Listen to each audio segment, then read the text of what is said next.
Children of class 12th, how are you? आप कैसे हैं बेटा? Today I am telling you about structure of ovule. आज हम ओव्यूल के स्ट्रक्चर के बारे में पढ़ेंगे।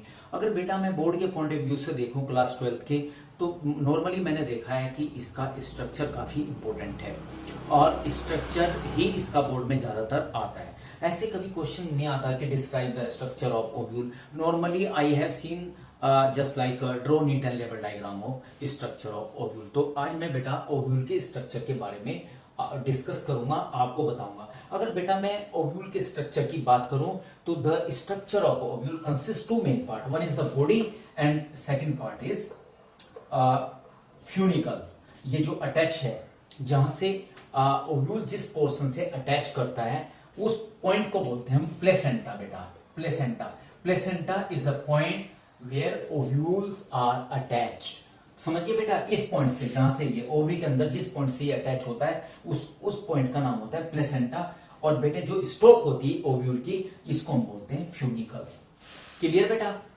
इसके बाद आते हैं हम बेटे इस बॉडी के बारे में बात करते हैं। यहाँ पे अगर आप देखें तो बेटे दीज आर द इंटेग्यूमेंट्स। जब फर्टिलाइजेशन हो जाता है, आफ्टर फर्टिलाइजेशन ये this structure convert into seed. अगर बेटा याद करो, आपकी ये स्ट्रक्चर हमने ऐसे करके बनाया था, ये कार्पल का स्टिग्मा, स्टाइल एंड ओवरी।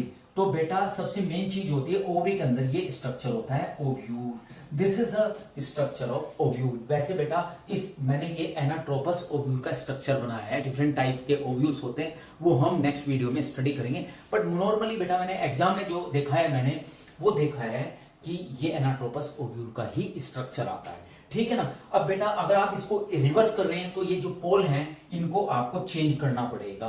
कई बार क्या होता है, मैंने ऊपर जो है चैलेजल पोल बनाया है, नीचे मैंने बेटे माइक्रोपाइलर पोल। अगर फ्यूनिकुलस जो है बेटा, जो दिखाएंगे आप, वो माइक्रोपाइल रीजन की तरफ ही दिखाएंगे।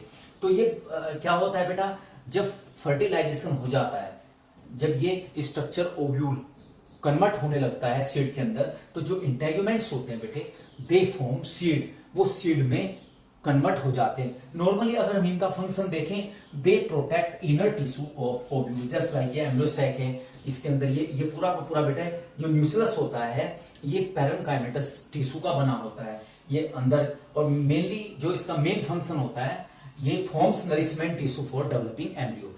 एम्ब्रियो के लिए नरिशमेंट टिश्यू फॉर्म करता है। इसके बाद बेटे हम आते हैं माइक्रोपाइल के ऊपर। ये बेटे this is only the aperture through which pollen tube enter into the embryo sac. अगर देखा जाए बेटे, दिस इज द एम्ब्रियोसैक। ये एम्ब्रियोसैक है, पोलन ट्यूब आती है ऐसे करके। अगर मैं यहाँ पे बहुत सारे ये पोलन ग्रेन है, जब ये जर्मिनेट करते हैं, pollen tube enter through the micropyle. तो इसका मेन फंक्शन ये यहाँ पे मैंने ऑलरेडी बेटा इसका फंक्शन भी मैंने लिख दिया है। ये pollen tube enters the embryo sac through micropyle aperture. इसके बाद बेटे इसके अंदर आते हैं, ये होता है एम्ब्रियोसैक। एम्ब्रियोसैक के अंदर बेटा 8 सेल्स होती हैं। 3 cells towards the chalazal pole, they are known as antipodal, and 2 cells in the middle of embryo sac, they are known as polar nuclei. When they fuse they form secondary nucleus, वो हम fertilisation में आपको बताएंगे।